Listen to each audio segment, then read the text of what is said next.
ಕಲ್ಕುಡಿ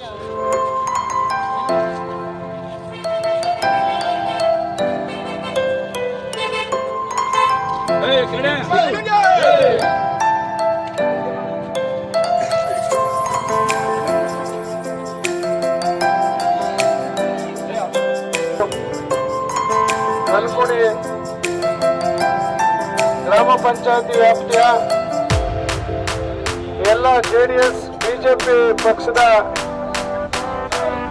ಕಾರ್ಯಕರ್ತರ ಬಂಧುಗಳೇ, ಮತದಾರ ಬಂಧುಗಳೇ, ಎಲ್ಲ ಯುವಕ ಸ್ನೇಹಿತರೆ, ಆತ್ಮೀಯರೇ, ಬಂಧುಗಳೇ, ಏಪ್ರಿಲ್ 26ನೇ ತಾರೀಕು ಮಂಡ್ಯ ಲೋಕಸಭಾ ಚುನಾವಣೆ ನಡೀತಾ ಇದೆ.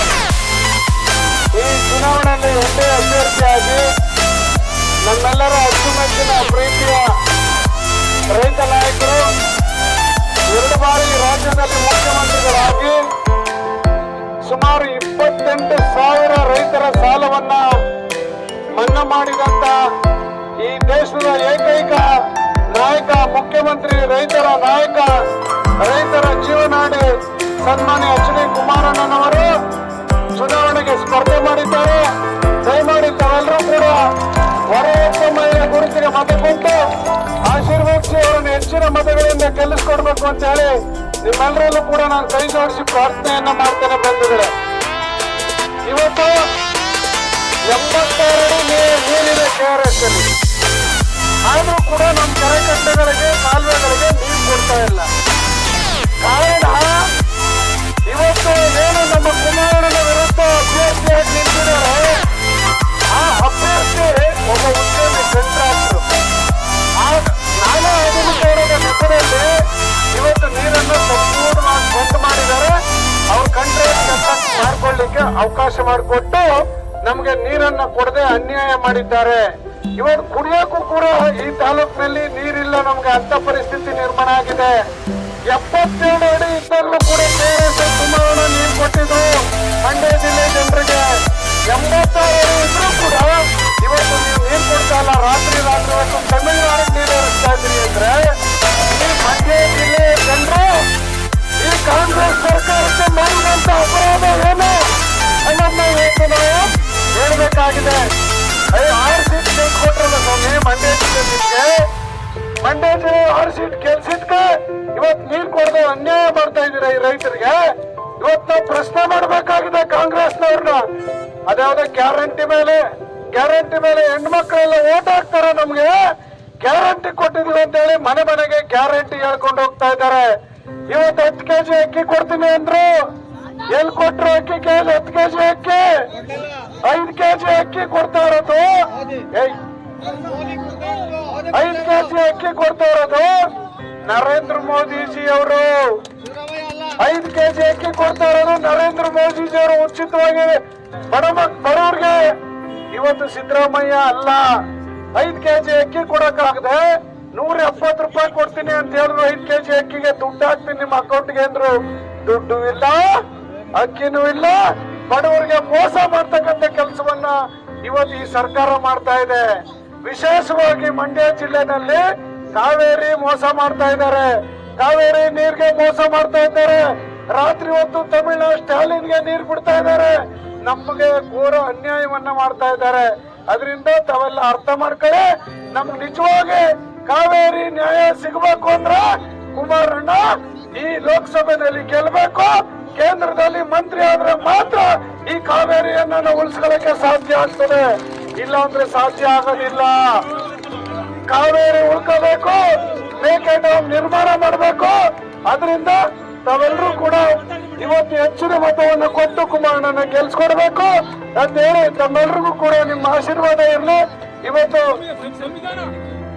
ನೀವೆಲ್ಲ ನಿಖಿಲ್ ಅವ್ರಿಗೆ, ಕುಮಾರಣ್ಣವ್ರಿಗೆ ಆಶೀರ್ವಾದ ಮಾಡ್ಬೇಕು, ಬೆಂಬಲ ಕೊಡ್ಬೇಕು ಅಂತ ಅತಿ ಹೆಚ್ಚು ಜನ ಸೇರಿದ್ದೀರಾ. ಬಹಳ ಖುಷಿ ಆಗುತ್ತೆ. ಇದು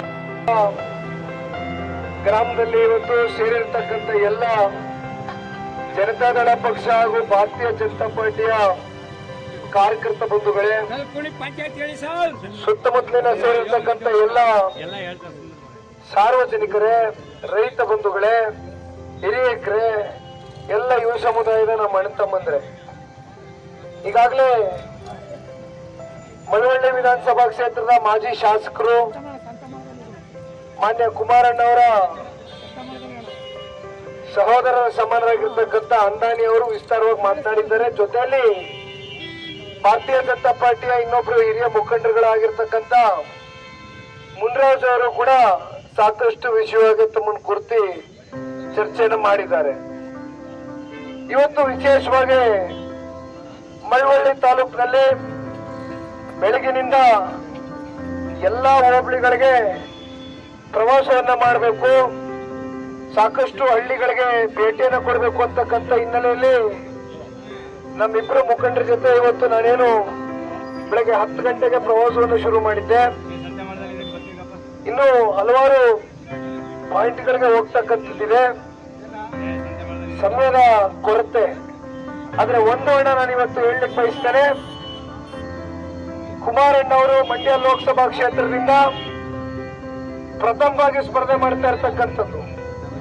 ಆದ್ರೆ ಜನತಾದಳ ಪಕ್ಷ ಈ ರಾಜ್ಯದಲ್ಲಿ ಸ್ಥಾಪನೆ ಆಗಿದ್ದಿಂದಾರು ಜನತಾದಳ ಪಕ್ಷಕ್ಕೆ ಪ್ರತಿ ಚುನಾವಣೆಯಲ್ಲೂ ಅತಿ ಹೆಚ್ಚು ಬೆಂಬಲವನ್ನು ಕೊಟ್ಟಿರ್ತಕ್ಕಂಥ ಜಿಲ್ಲೆ ಯಾವ್ದಾದ್ರು ನಮ್ಮ ಕರ್ನಾಟಕ ರಾಜ್ಯದಲ್ಲಿದ್ರೆ ಅದು ಮಂಡ್ಯ ಅಂತಕ್ಕಂಥದನ್ನ ನಾವು ಮರೀಲಿಕ್ಕೆ ಸಾಧ್ಯ ಇಲ್ಲ. ಬಹುಶಃ ದೇವೇಗೌಡರು ಸಾಹೇಬರು 62 ವರ್ಷದ ಸುದೀರ್ಘವಾದಂತ ರಾಜಕಾರಣದ ಬದುಕಿನಲ್ಲಿ ಇವತ್ತು ಪ್ರಪ್ರಥಮವಾಗಿ ನಮ್ಮ ದೇಶದ ಗೌರವಾನ್ವಿತ ಪ್ರಧಾನಮಂತ್ರಿಗಳು ಕಳೆದ 10 ವರ್ಷದಿಂದ ಈ ದೇಶದ ಅಭಿವೃದ್ಧಿಗೆ, ಈ ದೇಶದ ಸುಭದ್ರತೆಗೆ, ಈ ದೇಶದ ರಕ್ಷಣೆಗೋಸ್ಕರ ಒಂದು ದಿನ ಕೂಡ ವಿಶ್ರಾಂತಿಯನ್ನ ಪಡೆದುಕೊಳ್ಳದೆ ಇವತ್ತು ಈ ದೇಶವನ್ನ ಕಟ್ಟತಕ್ಕಂಥ ಪ್ರಾಮಾಣಿಕ ಕೆಲಸವನ್ನ ಏನ್ ಮಾಡ್ತಾ ಇದ್ದಾರೆ.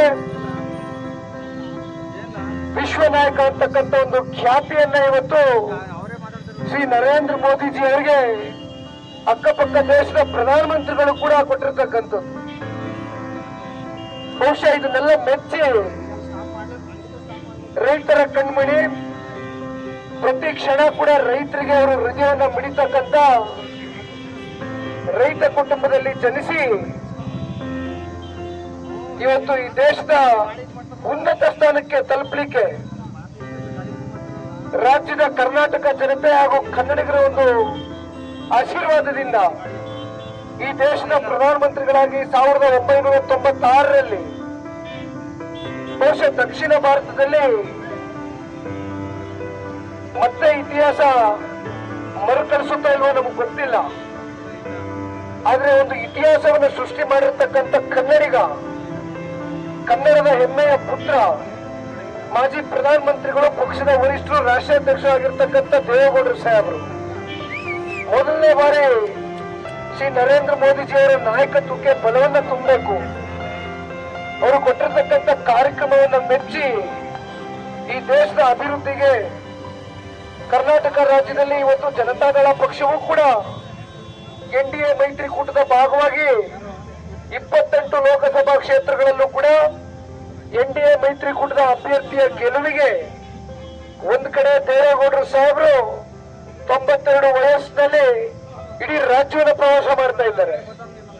ಜೊತೆಯಲ್ಲಿ ಇವತ್ತು ಕುಮಾರಣ್ಣವರು ಇತ್ತೀಚೆಗಷ್ಟೇ 3ನೇ ಬಾರಿ ಹೃದಯದ ಶಸ್ತ್ರಚಿಕಿತ್ಸೆಗೆ ಒಳಗಾದ್ರೂ ಕೂಡ ಬಹುಶಃ ವೈದ್ಯಕೀಯ ಕ್ಷೇತ್ರ ಬಹಳ ಮುಂದುವರೆದಿದೆ. ಹಾಗಾಗಿ ನಿಮ್ಮಂತವರ ಒಂದು ಆರೈಕೆ, ಭಗವಂತನ ಆಶೀರ್ವಾದ, ಜೊತೆಯಲ್ಲಿ ಅವರ ತಂದೆ ತಾಯಿ ಮಾಡಿರ್ತಕ್ಕಂಥ ಪುಣ್ಯ ಕೆಲಸ ಇವತ್ತು ಕುಮಾರಣ್ಣನಿಗೆ ಮತ್ತೆ ಅತಿ ಬೇಗ ಗುಣಮುಖರಾಗಿ ರಾಜ್ಯ ಪ್ರವಾಸವನ್ನು ಮಾಡಲಿಕ್ಕೆ ಈಗಾಗಲೇ ಅವರೇನು ಪ್ರಾರಂಭವನ್ನು ಮಾಡಿದ್ದಾರೆ. ಬಹುಶಃ 8 ವಿಧಾನಸಭಾ ಕ್ಷೇತ್ರಗಳಿಗೂ ಕೂಡ ಇವತ್ತು ಮೊದಲನೇ ದಿನ, ಮೊದಲನೇ ಹಂತದ ಈ ಒಂದು ಕಾರ್ಯಕ್ರಮದಲ್ಲಿ ಮಳವಳ್ಳಿಗೆ ನಾನೇನು ಕಾಲಿಟ್ಟಿದ್ದೇನೆ. ನಾಳೆ KR ಪೇಟೆಗೆ ತೆರಳುತ್ತೇನೆ, ನಾಳಿದ್ದು ನಾಗಮಂಗಲಕ್ಕೆ ಹೋಗ್ತೇನೆ, ಅಲ್ಲಿಂದ ಮದ್ದೂರಿಗೆ ಹೋಗ್ತೇನೆ, ಪಾಂಡುಪುರ ಪ್ರಾಪರ್ ಮಂಡ್ಯಕ್ಕೆ ಹೋಗ್ತೇನೆ, ಜೊತೆಯಲ್ಲಿ ನಮ್ಮ KR ನಗರ, ಶ್ರೀರಂಗಪಟ್ಟಣ 8 ವಿಧಾನಸಭಾ ಕ್ಷೇತ್ರಕ್ಕೂ ಕೂಡ ಹೋಬಳಿ ಮಟ್ಟದ ಸಭೆಯಲ್ಲಿ ಇವತ್ತು ಕುಮಾರಣ್ಣನ ಪ್ರತಿನಿಧಿಯಾಗಿ, ಕುಮಾರಣ್ಣನ ಪರವಾಗಿ ಇವತ್ತು ನಾನು ಪ್ರತಿ ಹಳ್ಳಿಯನ್ನು ಪ್ರವಾಸವನ್ನು ನನ್ನ ಕೈಗೆತ್ಕೊಂಡಿದ್ದೇನೆ. ಬಹುಶಃ ನಾನು ನಿಮ್ಗೆ ತಿಳಿಸ್ಲಿಕ್ಕೆ ಬಯಸ್ತೇನೆ. ಈ ಸರ್ಕಾರ 11 ತಿಂಗಳಾಗಿದೆ ಇವತ್ತು ರಾಜ್ಯದಲ್ಲಿ ಬಂದು. ಈ ಸರ್ಕಾರ ಯಾವತ್ತು ಕರ್ನಾಟಕ ರಾಜ್ಯದಲ್ಲಿ ಬರುತ್ತೋ ಅವಾಗೆಲ್ಲ ರಾಜ್ಯದಲ್ಲಿ ಬರಗಾಲ ಪ್ರಾರಂಭ ಆಗುತ್ತೆ. ಇದೇ 2013 ಹಾಗೂ 2018 ಮಧ್ಯೆ ಇದೇ ಕಾಂಗ್ರೆಸ್ನ ಸರ್ಕಾರ ರಾಜ್ಯದಲ್ಲಿ ಇತ್ತು. ಇದೇ ನಮ್ಮ ಸಿದ್ದರಾಮಣ್ಣ ಮುಖ್ಯಮಂತ್ರಿ ಆಗಿದೆ. ಮತ್ತೆ ಅವ್ರ ಸರ್ಕಾರನೇ ಇದೆ, ಮತ್ತೆ ಅವರೇ ಮುಖ್ಯಮಂತ್ರಿ ಆಗಿದ್ದಾರೆ. 800ಕ್ಕೂ ಹೆಚ್ಚು ರೈತಾಪಿ ವರ್ಗದ ತಂದೆ ತಾಯಿಗಳು ರಾಜ್ಯದಲ್ಲಿ ಆತ್ಮಹತ್ಯೆ ಮಾಡ್ಕೊಳ್ತಾ ಇರ್ತಕ್ಕಂಥ ಸನ್ನಿವೇಶ ಮತ್ತೊಮ್ಮೆ ಮರುಕಳಿಸಿದೆ. 13 ಹಾಗೂ 18 ಮಧ್ಯೆ ಮಂಡ್ಯ ಜಿಲ್ಲೆಯಲ್ಲಿ ಅತಿ ಹೆಚ್ಚು ರೈತರುಗಳು ಆತ್ಮಹತ್ಯೆ ಮಾಡ್ಕೊಂಡ್ರು. ಆ ಸಂದರ್ಭದಲ್ಲಿ ಕುಮಾರಣ್ಣ ಅವರು ಬಂದು ಸಾಂತ್ವನವನ್ನ ಹೇಳಿ, ಆರ್ಥಿಕವಾಗಿ ನೆರವನ್ನ ನೀಡಿ ಒಂದು ಸಂಕಲ್ಪವನ್ನ ತೊಡ್ತಾರೆ, ಒಂದು ನಿರ್ಧಾರವನ್ನ ಮಾಡ್ತಾರೆ, ಒಂದು ಘೋಷಣೆಯನ್ನ ಕೊಡ್ತಾರೆ, ಒಂದು ಮಾತನ್ನ ಕೊಡ್ತಾರೆ. ರೈತರ ಸಾಲ ಸಂಪೂರ್ಣ ಮನ್ನಾ ಮಾಡ್ತೇನೆ ಅಂತಕ್ಕಂಥ ಮಾತನ್ನ 18ರಲ್ಲಿ ಏನ್ ಹೇಳಿದ್ರು.